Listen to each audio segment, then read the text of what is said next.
कार्यक्रम में उपस्थित आप सभी महानुभावों को मैं धर्मचक्र प्रवर्तन दिवस की हार्दिक शुभकामनाएं देता हूं। आज आषाढ़ पूर्णिमा का पवित्र दिन है। लगभग 2500 वर्ष पूर्व आज ही के दिन भगवान बुद्ध ने सारनाथ की पवित्र भूमि पर अपने प्रथम 5 शिष्यों को पहला प्रवचन दिया था। उसे ही धर्मचक्र प्रवर्तन सूत्र के नाम से जाना जाता है। आषाढ़ पूर्णिमा का यह दिन इसलिए भी अत्यंत पवित्र है क्योंकि परंपरा अनुसार इसी दिन भगवान गौतम बुद्ध ने अपनी माता महामाया के गर्भ में प्रवेश किया था तथा ठीक 10 महीने बाद वैशाख पूर्णिमा के दिन उनका जन्म हुआ था। भगवान बुद्ध ने अपने प्रथम उपदेश के माध्यम से मध्यम मार्ग को धम्म के बीज रूप में आरोपित किया। उन्होंने 4 आर्य सत्यों के माध्यम से सांसारिक दुखों के कारण से लोगों को अवगत कराया तथा उनका निदान भी बताया, जिसे द्वादश निदान कहते हैं। इस प्रकार भगवान बुद्ध ने एक कुशल वैद्य की तरह न केवल मनुष्य के सार्वभौमिक रोगों की पहचान की, अपितु उन्होंने तृष्णा को दुख का प्रमुख कारण बताया। भगवान बुद्ध ने यह भी स्पष्ट किया कि दुखों के अंत का एकमात्र उपाय है तृष्णाओं की समाप्ति।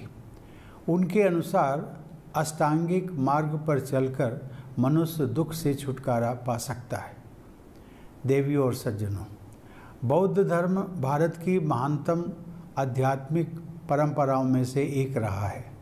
भगवान बुद्ध के जीवन और शिक्षाओं से जुड़े कई पवित्र स्थल भारत में स्थित हैं। उन अनेक स्थानों में 4 प्रमुख स्थान हैं। पहला बोधगया, जहां उन्होंने आत्मज्ञान प्राप्त किया। दूसरा सारनाथ, जहां उन्होंने अपना पहला उपदेश दिया। तीसरा श्रावस्ती, जहां उन्होंने सबसे अधिक चातुर्मास किए व प्रवचन दिए।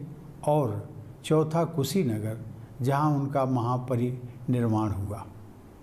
भगवान बुद्ध के महापरिनिर्वाण के पश्चात उनकी शिक्षाओं से जुड़े अनेक मठ, तीर्थस्थल, विश्वविद्यालय आदि स्थापित किए गए, जो ज्ञान और प्रसिद्धि के केंद्र रहे हैं।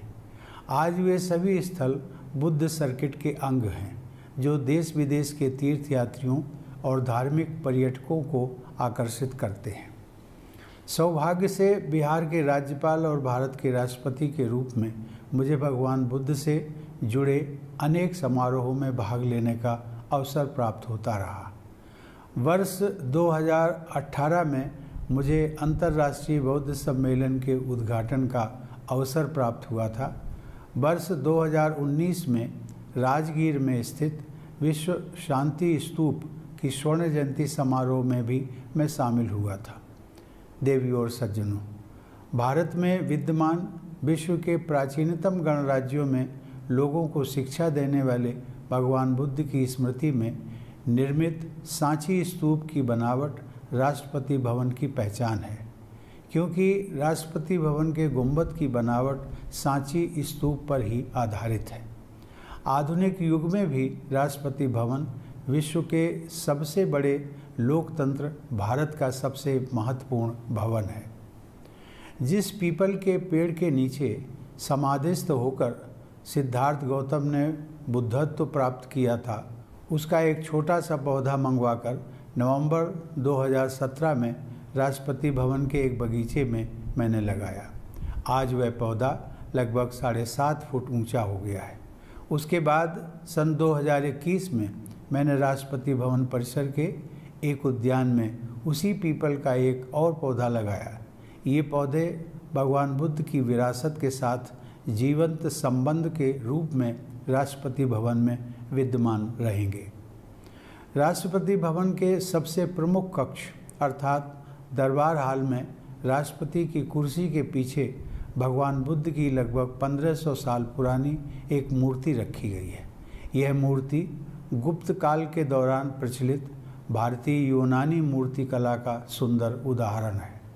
भगवान बुद्ध के सिर के चारों ओर निर्मित प्रभामंडल, उनके मुखमंडल की शांति, आँखों में करुणा और हाथ की अभय मुद्रा का सुखद प्रभाव सभी देखने वालों पर पड़ता है।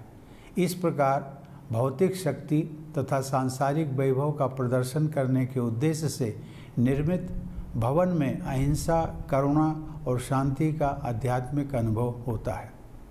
देवी और सज्जनों, हमारे लोकतंत्र पर बौद्ध आदर्शों और प्रतीकों का गहरा प्रभाव रहा है। हमारा राष्ट्रीय प्रतीक चिन्ह सारनाथ के अशोक स्तंभ से लिया गया है, जिसमें धर्म चक्र भी उत्कीर्ण है। लोकसभा के अध्यक्ष की कुर्सी के पीछे धर्म चक्र प्रवर्तनाय सूत्र अंकित है। हमारे संविधान के मुख्य शिल्पी बाबा साहब डॉक्टर भीमराव अंबेडकर ने भी यह स्पष्ट किया है कि हमारे संसदीय लोकतंत्र में प्राचीन बौद्ध संघों की अनेक प्रक्रियाएं अपनाई गई हैं। हमारे राष्ट्रपिता महात्मा गांधी भी महाकारुणिक बुद्ध के सार्वभौमिक प्रेम और करुणा के आदर्शों का पालन किया करते थे। भगवान बुद्ध की शिक्षाएं गांधी जी के जीवन और आदर्शों में भी प्रतिबिंबित होती हैं। बौद्ध धर्म का गांधी जी पर ऐसा प्रभाव था कि उन्होंने नम्यो हो रेंगे क्यों मंत्र सीख लिया था और उनके प्रार्थना सत्र इसी मंत्र के साथ शुरू हुआ करते थे।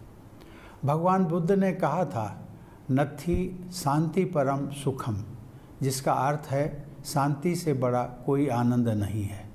भगवान बुद्ध के उपदेशों में आंतरिक शांति पर जोर दिया गया है। शांति और विकास एक दूसरे को सुदृढ़ बनाते हैं। आषाढ़ पूर्णिमा के पवित्र दिन इन शिक्षाओं को स्मरण करने का उद्देश्य यही है कि सभी लोग भगवान बुद्ध के उपदेशों के सम्यक अर्थों को अपने चरित्र तथा मन में डालें तथा विश्व की समस्त बुराइयों और असमानताओं को दूर कर शांति एवं करुणा से युक्त एक संवेदनशील विश्व का निर्माण करें। आइए आज धर्मचक्र प्रवर्तन दिवस के पावन अवसर पर हम सब भगवान बुद्ध के धम्म को अपने जीवन में अपनाने का संकल्प लें। धन्यवाद। जय हिंद।